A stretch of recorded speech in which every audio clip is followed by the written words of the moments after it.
Welcome to my final presentation, Action Research, Teachers and Leaders. And let's begin by talking about my problem in practice. After some discussions with my wonderful professor and my host teacher, I narrowed my problem in practice down to critical thinking skills. Discussions with my host teacher tended to circle around critical thinking skills. With the implementation of Common Core and the lack of standards for social sciences, it seemed the only thing anyone was interested in relation to social sciences was their ability to reinforce critical thinking skills. I became curious about the viability of using multiple sources to strengthen critical thinking skills. The literature I'd read circled the idea, but there was nothing explicitly linking the two.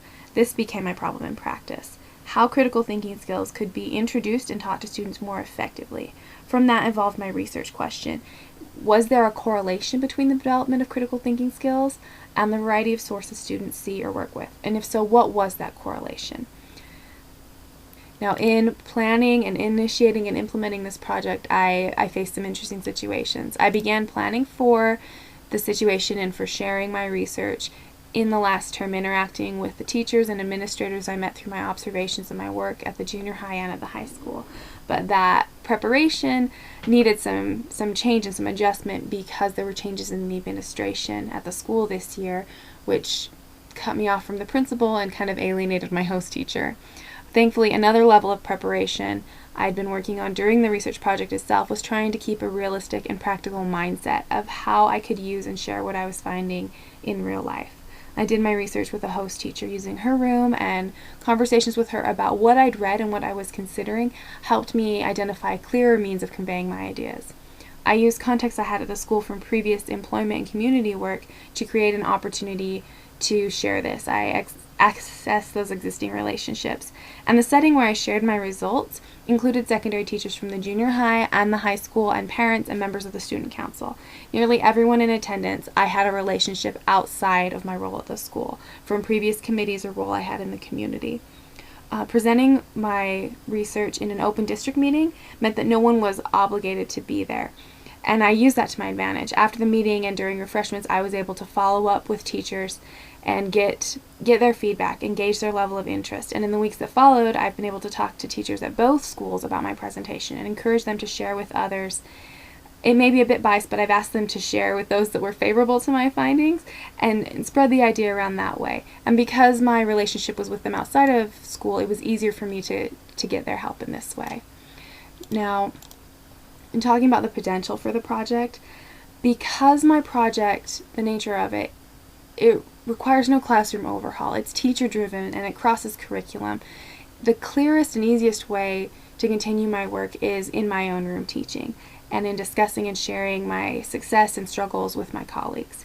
So far, discussions have been kept to teachers in core classes, but I'd like to be able to expand that and to discuss with the elective teachers and help spread the idea. Again, example is the most effective way, but because teaching is done alone without peers present, it's important to be involved in leadership meetings, department and school-wide forums, and even more important to maintain working relationships with colleagues where ideas and techniques can be discussed without concern for official leadership roles.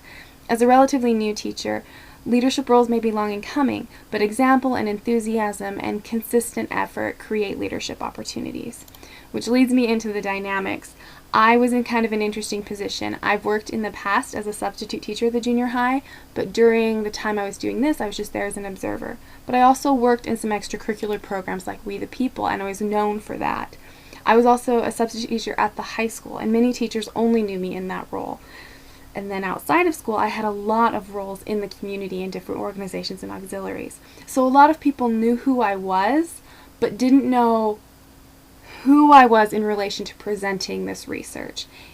They didn't know about my role as a student, my role as an observer, and that I was doing this study. And so it affected how I introduced myself, and it continues to do so. It influences who attended my presentation and the discussions that followed it. With feedback, that led to some interesting situations. I've included here an image of an email from a teacher who wasn't able to attend my presentation but watched the video of it later. And she sent me this short little email, and then we talked later, and she's gone ahead and tried to include some of my findings in her classroom. And then I posted a picture of my friend Maureen, who was at my presentation and immediately started trying to do it. She's been including 3 sources in every lesson instead of the 1 or 2, and she feels like it's made a difference. I also value my classmates. Your your feedback. And so I put all of the comments I've received from you from our initial presentation the first and second week to our one 2 weeks ago into a little spreadsheet so I can see what it is that you think I need to work on and what I can improve on. So I can try and include all of those ideas. Now, coming to the self-reflection, I found that I was easily dissuaded because I didn't have a clearly designated leadership role. One thing I really took away from the early chapters of Leadership on the Line was that leadership roles aren't always assigned, and that that's okay. In an assigned role, I have no problem directing and delegating and controlling the room and the projects, but in this instance, I didn't really feel like a leader until the end, and consequently I was easily put off. I felt like I was imposing on others and asking them for time and attention, and I just kind of felt less than. Like the girl in the Rockwell picture, I tend to think of myself as less important or of less worth than others, especially in this instance, as no one in the district had asked me to do anything. The whole situation had been initiated by me. And the age and the social differences bothered me at the school the night I was presenting, in ways that they haven't bothered me in other settings. But after the presentation, in part to the feedback and response I received from those present, I felt more empowered to press on and to follow up. I was really encouraged by the feedback that I received from those that were at my presentation. In ways that I hadn't encountered before, I just felt more empowered by their response. The patience of Dr. Margulis in class and of my classmates and the support from my host teacher and the other teachers at the school. In other leadership roles, I don't recall attaching so much weight to the views and support of others. Perhaps it was because in those roles I was assigned leadership, but here I simply assumed it because of the nature of this class.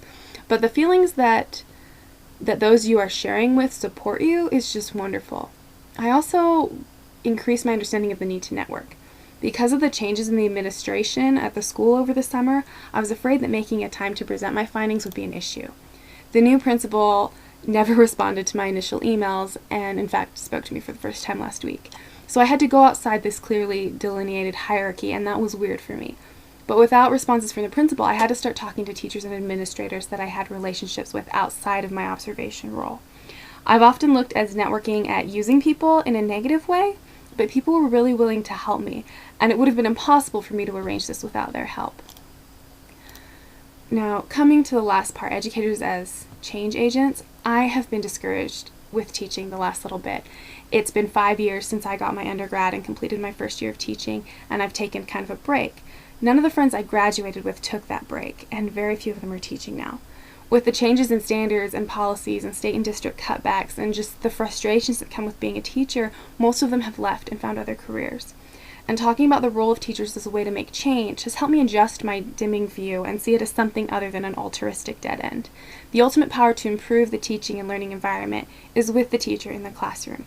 Teachers are on the front lines. They're the ones teaching. No amount of academic research can equal what a teacher experiences every day. The idea of action research is so appealing to me because it gives focus and an opportunity to change and improve one room at a time, deciding what to focus on based on what you as a teacher see as an issue, and then guide you through the tools to change it. Educators have to be the agents of change. They're the only ones who really know what needs to change and the only ones able to implement that change. In doing this a second time, there are a lot of things I would have changed. First of all, I would have been more open about my research with my host teacher. Knowing how self-conscious she was, I skimmed over any time my implementation plan was comparing her instruction methods, which just made my project sound vague. Once I was more direct with her, our relationship changed, and she was very helpful and introduced me to other teachers and aides at the school, and her support was really encouraging. I would have gotten over my own issues earlier, issues about not being in an assigned leadership role, just having this assumed one. Of course, I'm the expert on my research, and it was silly of me to be hedging and hesitant about my need to share it, or to take a back seat to others regarding its presentation because of age or position. I would not have been so distracted during my presentation. Having former students there as members of the student council really threw off my focus, and my presentation came across confused instead of the how, why, what focus I had intended for it to have. I would have included my host teacher more. And I would have included more than her. I interviewed other teachers, but it would have been nice and very doable to use other classes in my implementation, and thus have a larger amount of data to work with. My own hesitancy stopped me from asking for more help when I really could have used it. Thanks.